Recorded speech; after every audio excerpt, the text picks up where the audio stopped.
Game of Thrones delivers its worst episode of the season while screwing over its female characters.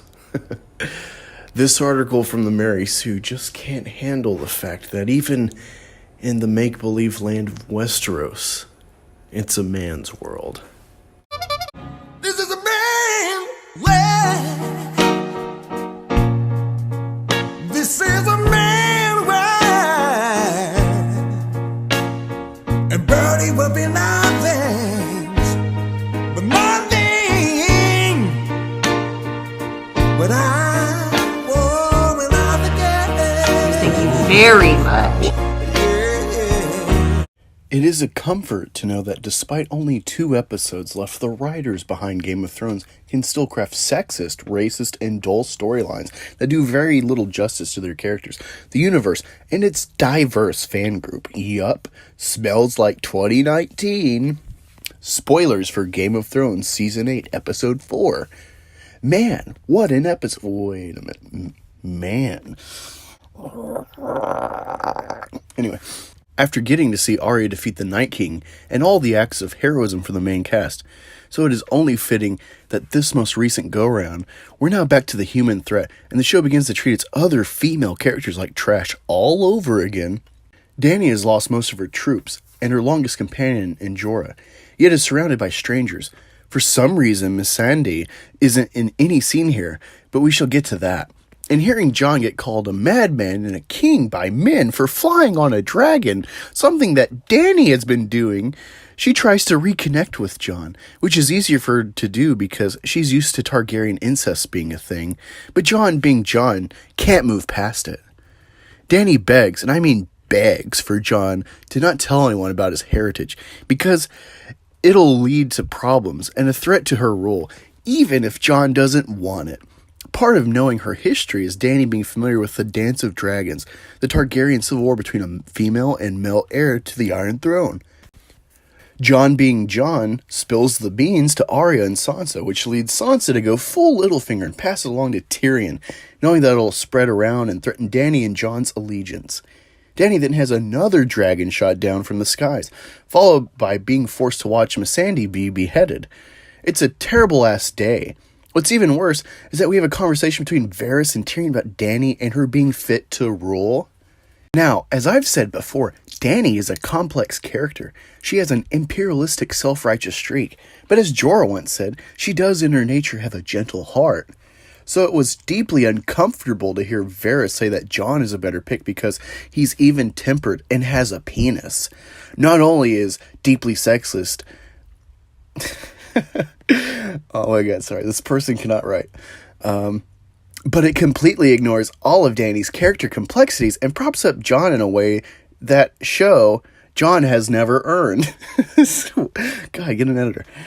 He's not a great leader, has no ability to plan, and can't even manage to keep a secret for more than 2 seconds to eventually ruin Dany's life, her claim, her friendships, and other bonds in order to make a case for Jon as the true heir and better pick is grossly terrible writing.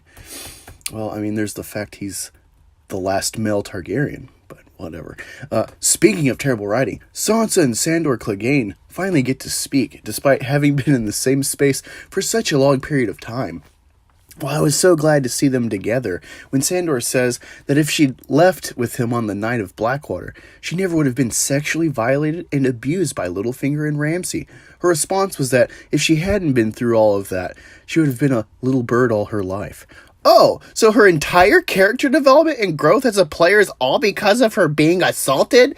Great! Thanks! Cool! God, I love that she wrote it like that.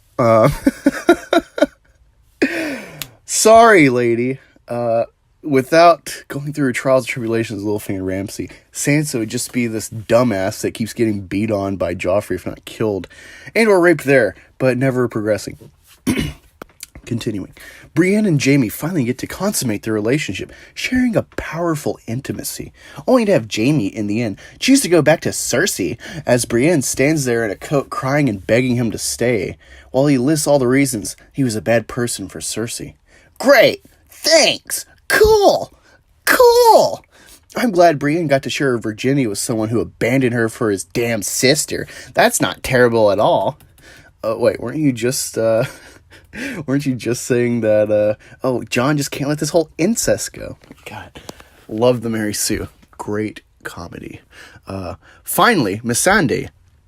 Somehow she manages to get captured by the Greyjoy fleet and is put back into chains by Cersei as a hostage against Dany. Tyrion attempts to appeal to Cersei's humanity and avoid the young woman's death. Now, let me ask this question. Why in the seven hells would Tyrion think that Cersei would do anything good?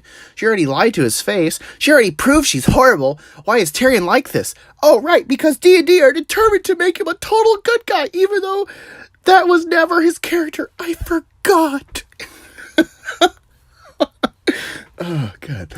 Anyway, Cersei isn't giving up because she has 0 fucks to give and tells Missandei to say her final words before being beheaded by the mountain. She says, Dracarys, aka burn all these assholes to the ground. The optics of this scene are gross. Not only have we just watched almost all the Dothraki get destroyed in the last episode, but we lose Missandei in a way where she has no agency. I didn't expect her or Grey Worm to live, but if she had to die, would it be so much to have her last scene not be where she's in chains? I would have preferred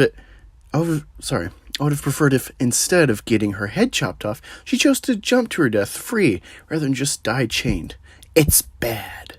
I can't believe this is how they've chosen to wrap up this story. We have 2 episodes left and Dany is going to get to burning, but that is going to be held against her, and I wouldn't be surprised if she dies and Jon ends up king, which, gross. I go back and forth about seeing Dany on the Iron Throne, but if this is how she loses, I'm not satisfied at all. If you didn't realize, this, again, was brought to you by the Mary Sue, writer Princess Weeks.